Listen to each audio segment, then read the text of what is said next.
एकादशी व्रत को हरितोष व्रत कहते हैं। भगवान की प्रसन्नता के लिए, हरिजू की प्रसन्नता के लिए एकादशी व्रत रहा जाता है। प्रायः समस्त वैष्णव जन रहते हैं। जो रसिक जन प्रियाजू के चरणों के अनन्य हैं, उनका एक ही व्रत है, श्यामा श्याम की 8 पहर उपासना करते हुए अपने मन वृत्ति को श्यामा श्याम में समर्पित करना। यहाँ ज्ञान ध्यान व्रत कर्म जीते सब काहू में नहीं मोहि प्रतीति, रसिक अनन्य निशान बजायो एक श्याम श्यामा पद प्रीति। पर जो एकादशी व्रत रहते हैं परम धन्य है, वो हरितोष व्रत है। अब एकादशी व्रत का नियम क्या है और कैसे एकादशी व्रत का फल मिलता है, कई बार चर्चा हुई।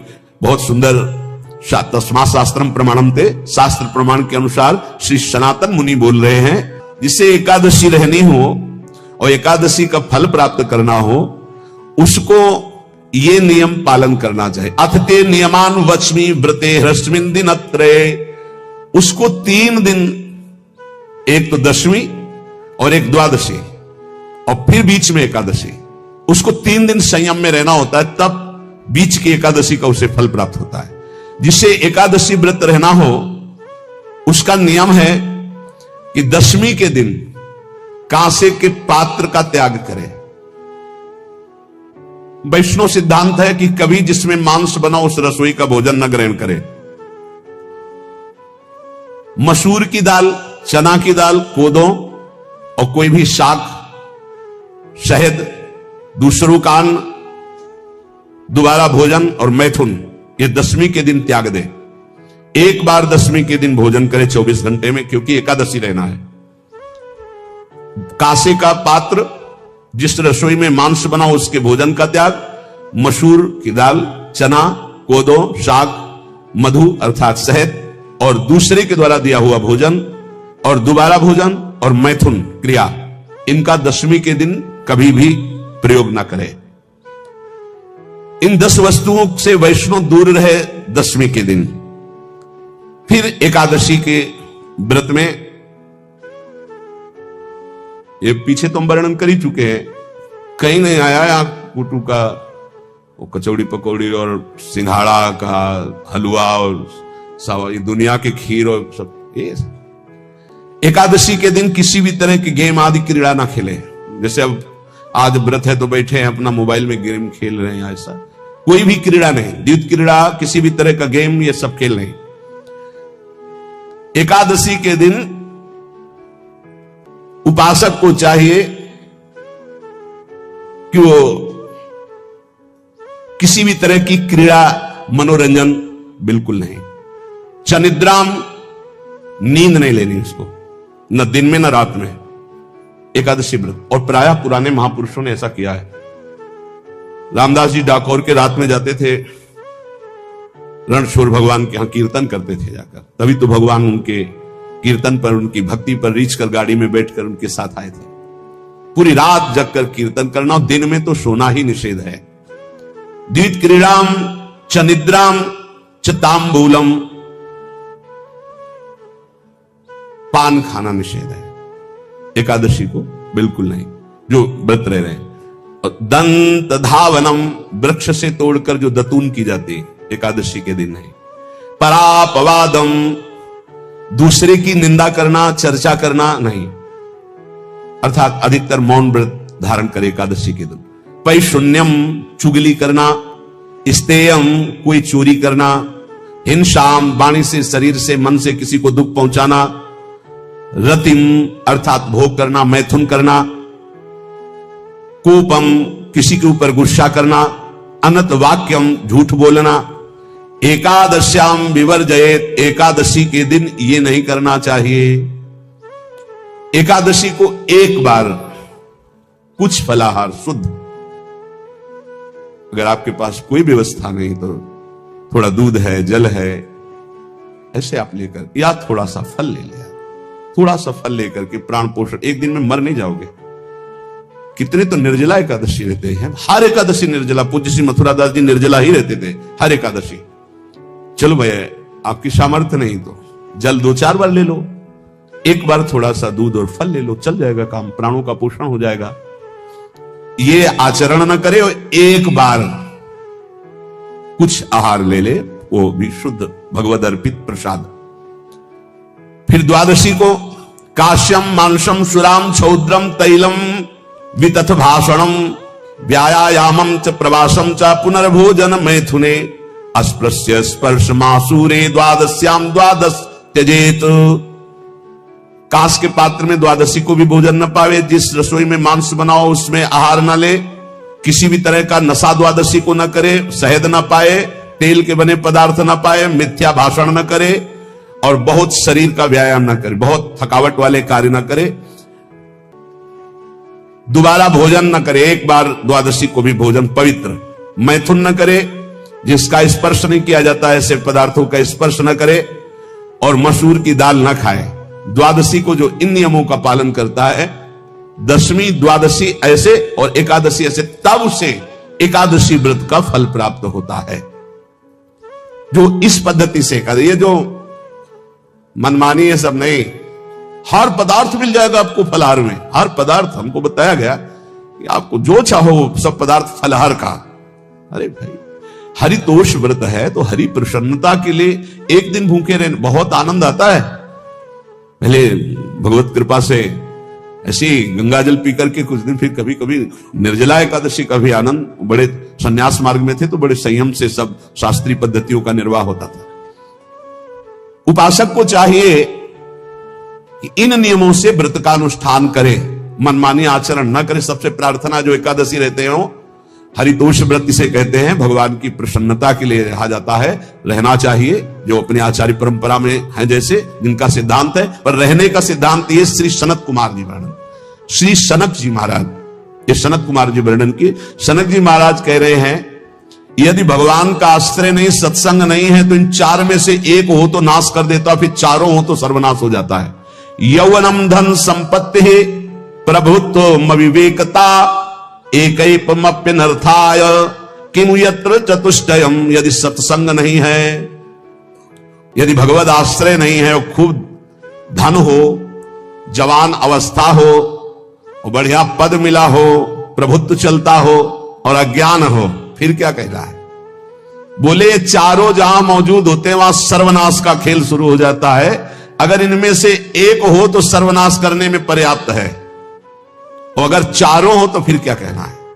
यौवनम जवान हो, धन संपत्ति है, खूब रुपया पैसा हो, प्रभुत्व कोई पद हो, कोई अधिकार हो बड़ा, फिर अविवेकता और अज्ञानी हो, तो बोले एक नाश कर देगा, फिर चारों तो नाश ही कर देंगे। और अगर सत्संगी है तो ये चारों महान कार्य कर देंगे। क्या यौवनम जवान है, खूब दूसरों की सेवा, मेहनत पूर्वक धन संपत्ति कमाकर माता पिता की सेवा, परिवार की सेवा। ये माता पिता, हमारा वेद कहता है, मात्र देवो भव, तैत्तिरीयोपनिषद, मात्र देवो भव, पितृ देवो भव, आचार्य देवो भव, अतिथि देवो भव, यान्य नवद्यानि कर्माणि तानि सेवितव्यानि नो इतराणि, यान्यस्माकः सुचरितानि तानि तोयोपास्यानि नो इतराणि, ये के चास्माच्छेयाः सो ब्राह्मणाः तेषां त्वया स्नेन प्रश्वसितव्यम, श्रद्धया देयम, अश्रद्धया देयम, श्रिया देयम, ह्रिया देयम, भिया देयम, संविदा देयम। वेद कहता है मात्र देवो भव, माता साक्षात हमारी भगवान है। देव हरि को कहते हैं, केशव देव जैसे कहा, हरि को कहते हैं, गोविंद देव, मात्र देव, माता भगवान है। हे धिक्कार है उन पुत्रों को जो अपने माता के द्वारा पोषित किए हुए शरीर से हाथ उठाते हैं अपने माता पिता के ऊपर। नरक में तुम्हारी जो दुर्दशा होगी भोगोगे। एक हमको दिखाया गया दृश्य कि अपनी माता की कोख में लात मारता है, थप्पड़ मारता है, पिता बैठा है उसको लात मारता है, थप्पड़ मारता है, बाल घसीट कर गेट तक माता को ले जाता है। अब इनकी जो दुर्दशा होगी ये बोल नहीं पाएंगे, बता नहीं पाएंगे। ऐसी जगह मारा जाता है कि बस तलकते रहो, कुछ कह नहीं सकते, घोर नरकों की प्राप्ति होती। वेद कहता, तैत्तिरीयोपनिषद, मात्र देवो भव, ध्यान से सुन लो, सत्संग है, ये माता साक्षात भगवान है। अगर तुमने मारा वाह भर करके इसके आंसू गिरे जितने आंसुओं की बूंद से भूमि के कण भीनेंगे उतने कल्प तक नरक भोगोगे, ध्यान रखना। तुम्हारा कभी यश, कभी कीर्ति, कभी श्री, कभी हिरी, ये कभी तुम्हारे उदय नहीं हो सकती। तुम्हारा सर्वनाश हो जाएगा अगर मां पे हाथ उठाया। पितृदेवो भव, पिता साक्षात भगवान है। देखो भगवान अवतरित हुए तो प्रात काल उठ के रघुनाथा, मातु पिता गुरु ना वही माथा। आचार्य देवो भव, माता साक्षात भगवान है, पिता साक्षात भगवान है, आचार्य गुरुदेव साक्षात भगवान है। जो अपनी माता को, अपने पिता को दुख देता है, अपने गुरुदेव की अवहेलना करता है, उसका कभी मंगल हो सकता है? वो कभी सुख प्राप्त कर सकता है? वेद कहता है जो निर्दोष कर्म करते हुए धन कमाकर, कैसा कर्म? निर्दोष कर्म करते हुए धन कमाता है और उस धन से अपने बूढ़े माता पिता और गुरुजनों की सेवा करता है, जीवन धन्य है। धिक्कार है उस पुत्र को, धिक्कार उस जवानी को, धिक्कार है उस धन को, धिक्कार उस बुद्धि को जिसको ये सब प्राप्त होने पर भी अपने बूढ़े माता पिता को दर दर के भटकने के लिए विवश कर देते हैं, जो अपने बूढ़े माता पिता को कष्ट देते हैं। जहां वेद कह रहा है मातृ देवो भव, पितृ देवो भव, आचार्य देवो भव, अतिथि देवो भव, चार बातें कही। अतिथि देवो भव, अगर बिना परिचय के कोई आ गया, कह रहा भूखा हूं, भोजन पवा दो, भगवान पधारे हैं, हम कह रहे मत अंदर आने दो, गेट के बाहर पवा दो, तुम्हारा संशय, पर उसे भूखा मत जाने दो। अतिथि देवो भव, जो निर्दोष कर्म करके अर्थ कमाकर अपने माता पिता गुरुजनों की सेवा करता है, उसी का जीवन धन है। पशुवत आचरण, मनुष्य शरीर प्राप्त करके राक्षस आचरण, राक्षसों की यही पहचान होती है। मां नहीं मातु, पिता नहीं देवा, साधुन ते करवा वही सेवा। तुम्हारे जो पुण्य है ना सब भस्म हो जाएंगे, आप खिलवाड़ मत समझो। वो विरक्त है, भले तुम्हें नौजवान दिखाई दे रहा है, वो शरणागत है, जो आचार्य ने मंत्र दिया वही गुरु परंपरा से चला रहा, वही मंत्र उसमें, आप उसको बोल रहे हमारे लिए कुर्सी डालो, पैंट शर्ट पहने हो कुर्सी डाल। हाँ आप असमर्थ हो तो हाथ जोड़कर प्रार्थना कीजिए कि बैठने में हमारी टांग टूट गई है, हम बैठ नहीं पा रहे हैं, क्या व्यवस्था हो सकती है क्या? याचना इस कोटि की। आदेश, बाबा जरा कुर्सी लाना, तो बाबा तो कुर्सी रख देंगे, आप उनको तुम भिक्षुक समझते हो, सारे सुकृत तुम्हारे नष्ट हो जाएं। ये जो संतों के द्वारा दिए हुए आसन में ये अयोग्य पुरुष बैठ जाते हैं ना, इनके सारे सुकृत नष्ट हो जाते हैं। ये क्या समझते हैं? तुरंत आसन दिया जाता है, किसी आओ आसन को प्रणाम करके समेट कर रख दो, अगर आसन में बैठने की योग्यता आ रही। आसन में बैठने की योग्यता उसकी मानी जाती है जो सामने बैठा है, उस स्थिति का हो या उससे श्रेष्ठ हो। बहुत होश में ये बातें सत्संग में ही मिलती है और अन्यत्र नहीं मिलती। आसन बिछाने का मतलब तुम कोई महान नहीं हो गए हो, अपने में दैन्यता नहीं तो वैष्णव किस बात के? आसन ग्रहण वैसे ही बिछा हुआ है, उसके ऊपर आसन लगा हुआ है गुरुजनों के लिए, श्रेष्ठ जनों के लिए। आप आसन में बैठने के अधिकारी हैं। सत्कर्म के द्वारा कमाए हुए धन से मातृ देवो भव, पितृ, हम बार बार चिल्ला के कह रहे क्योंकि कलयुगी इन पुत्रों को अब समझ में नहीं आ रहा। जो बोओगे वही काटोगे। अगर आप अपने पुत्रों को शत अध्यात्म की शिक्षा देंगे और स्वयं अध्यात्म से चलेंगे तो तुम्हारा बुढ़ापा ठीक से जाएगा। नहीं, बुढ़ापा बहुत मुश्किल से कटता है, बहुत मुश्किल से। हाँ, हमें कई दृश्य देखने को मिलते हैं। बता रहे एक बार बिंदौर इधर है, इच्छावर फतेहपुर, वहां से भ्रमण करते यार कि बड़े मकान से वयोवृद्ध भागते हुए आए, स्वामी जी स्वामी जी स्वामी, बहुत कष्ट में हो। क्या कष्ट है आपको? आप तो महल से उतर रहे हैं। ये किसका है? बोले मेरा ही है। उनका कष्ट क्या है? बोले 4 लड़का है, 4 बहू है, सब खाते पीते हैं, मैं बहुत कष्ट में हूँ, सब कोई अपमान करता है। निकलो फिर बाहर, बाबा जी बनो, भजन करो, भगवान के मार्ग का अनुसरण करो। चौथी अवस्था है। बोले ये तो नहीं हो सकता, रहूंगा तो यही कुछ ऐसा कर दो कि जिससे हमारे बच्चों की बुद्धि बदल जाए, जो हमको पीटते हैं, गाली देते हैं। हमको वो जादू तो हम जानते नहीं, और चल पड़े। और बड़ा अंदर से चिंतन हुआ कि जीव कितना आसक्त है। उन्हीं पुत्र परिवार घर में, बुढ़ापे का समय है, चौथी अवस्था में अगर घर ही में रह के भजन करो तो झंझट नहीं होगी। जो मिले जैसे मिले जीवन यापन करो, भजन करो, लेकिन प्रभु से मतलब नहीं।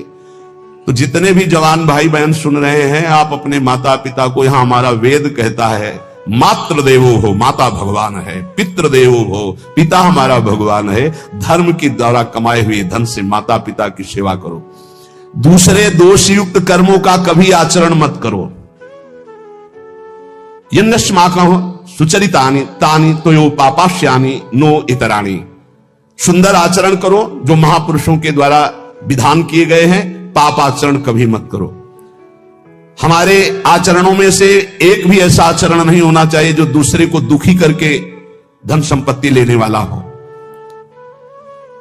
वेद कहता है पापाचरण किया और आपको गड्डी पकड़ा दी, आप निर्दोष को दंड दे दिए और दोषी को धन के कारण मुक्त कर दिए। अब आपके परिवार में जो तांडव मचेगा वो झेल नहीं पाओगे, चाहे कोई भी हो। बहुत ध्यान से सुनना, है सत्संग है, ये शास्त्र है। जो अधर्म पूर्वक दूसरे के द्वारा दिए हुए धन से गलत निर्णय करता है, दोषी को मुक्त करता है और निर्दोष को दंड देता है, उसको दुखिया को न सताइए, दुखिया देगा रोए। जब दुखिया के मुखिया सुने तब तेरी गति क्या होए। मर्सिडीज गाड़ी में भून जाओगे भुट्टे की तरह अंदर, कोई सांस लेने की जगह नहीं मिलेगी। कैसे? आगे से गाड़ी में किसी कारण आग लग गई, चलती गाड़ी में। अब आजकल सब रिमोट का सिस्टम होता है, वो तार जल गए जिनसे गेट खोला जाता है। अब गेट लाख लोग हैं आसपास, कोशिश कर रहे हैं, ना गेट खुल रहा है, ना शीशा तोड़ा, भम मचा हुआ है। चीखते हुए अंदर एक एक परिवार का सदस्य भस्म हो रहा है। क्यों? किसी के परिवार को उजाड़ा तुमने, किसी के निर्दोष की तुमने दंड विधान किए हैं, पापाचरण किए, वो भोगना पड़ेगा। इसीलिए बार बार तुम्हें भयावह शब्दों से कहते हैं कोई तुम्हें दंड नहीं देगा, तुम्हारे कर्म हर समय तुम्हारी खोपड़ी में सवार हो, वही तुम्हें दंड देंगे। इसलिए हमारा वेद कहता है यन्यस्माकः सुचरितानि तानि तोयो पापास्यानि नो इतराणि। जिसमें महापुरुष विधान किए हैं कि यह आचरण करो वो सुकृत है, और जिसे मना करते ऐसे पापाचरण मत करो, कभी दूसरे का अहित मत करो। जो कोई भी हमसे श्रेष्ठ गुरुजन है उनका आदर करो, उनको आसन दो, उनको विविध पदार्थों से सुख पहुंचाओ, विश्राम कर लेने के बाद वार्ता करो। श्रद्धा पूर्वक माता पिता गुरुजन अतिथि इनकी सेवा करना परम धर्म है। अश्रद्धा पूर्वक इनको कभी मत बर्ताव करो। बोलना, भोजन ले, बूढ़े जनों को ऐसे देखा है, ऐसे बड़ा कर लो, तुम्हारी भी बुढ़ापा आएगी, पता नहीं आ पाएगी कि नहीं आ पाएगी। अगर आएगी तो बहुत बढ़िया आएगी, तुम्हें ऐसे सताएगी कि आप देख लेना। बहुत हमारा हृदय इस बात से पीड़ित हो जाता है कि मां के प्रति ऐसा बर्ताव, जिस मां ने इतना पिता की क्षमता से हजारों गुना बढ़कर माता का प्यार होता है, ऐसे माता को, ऐसे पिता को हमें तो लगता है रोज चरण धो के पीना चाहिए। भगवान साक्षात इनमें विराजमान है। भगवान सच्ची कहता हूं, जो अपने माता पिता को त्रास देते हैं भगवान भी रक्षा नहीं करेंगे, कोई दान पुण्य तुम्हारा काम नहीं आएगा। क्योंकि ऐसे महामहिम पूज्य माता पिता के प्रति आप ऐसा देखो, प्रार्थना करते, चाहे गाली बकने वाले, गुस्सा करने वाले माता पिता हो, यदि वो चल नहीं पाते, वयोवृद्ध है, तो भगवान की तरह पूजा करो, उनके व्यवहार को मत देखो, तुम्हारा काम बन जाएगा, उनका आशीर्वाद आपको मिल जाएगा। आर्थिक स्थिति के अनुसार अतिथि की सेवा करो, गुरुजनों की सेवा करो, भय से भी युक्त होकर सेवा करो। अधिकार है माता पिता का, गुरुजनों का। यदि आप सेवा नहीं करोगे तो अपराध लगेगा। इतना बड़ा शरीर पैदा किया है, लेवरी करो, रिक्शा चलाओ, उससे जो मिले अपने माता पिता की सेवा करो।